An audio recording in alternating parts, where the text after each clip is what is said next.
Praise. ఈ సమయంలో హేరోద్ మహారాజు మోనోలాగ్ చేయబోతున్నాను.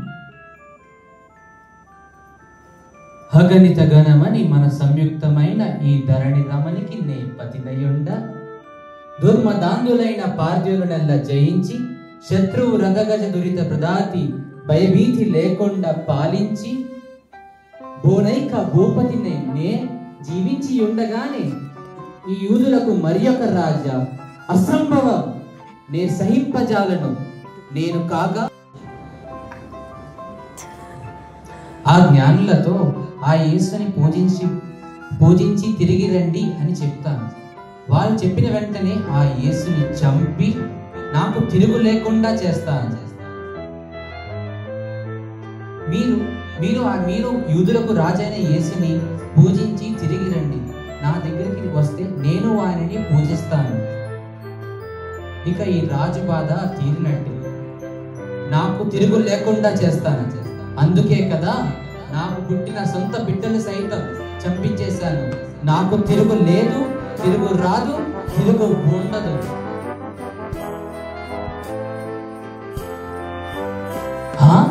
ఏంటి? ఆ జ్ఞానులు నాకు చెప్పకుండానే మరో మార్గంలో వారి దేశానికి వెళ్ళిపోయారా? ఇది గోరు చుట్టుపై రోకలి పోటు కదా. వాళ్ళు చాలా పెద్ద తప్పు చేశారు. అయినా ఇప్పుడు ఏ సంగతి ఏం చేయాలి? ఇప్పుడు ఈ రాజు సంగతి ఏం చేయాలి? ఏం చేయాలి? ఎవరక్కడ? మీరు తక్షణమే వెళ్ళి యోగియా బెత్లెహేం మందకట్టిలో 2.5 సంవత్సరం లోపులున్న మగ పసి బిడ్డలందరినీ నిర్దాక్షిణ్యంగా కత్తితో చంపేయండి. ఏ ఒక్క పసిబిడ్డ బతకడానికి వీలు లేదు.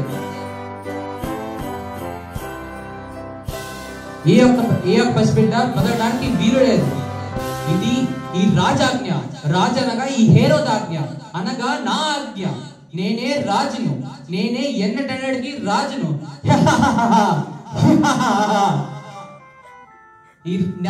ఇంకా ఈ రాజు బాధ తీరినట్టే, ఇంకా ఏ ఒక్క రాజు బాధ తీరినట్టే. నేనే ఎన్నటన్నడికి రాజును. నేను బతికి ఉండగా ఈ యూదులకు మరి ఒక రాజు రాకూడదు. నేనే రాజుని.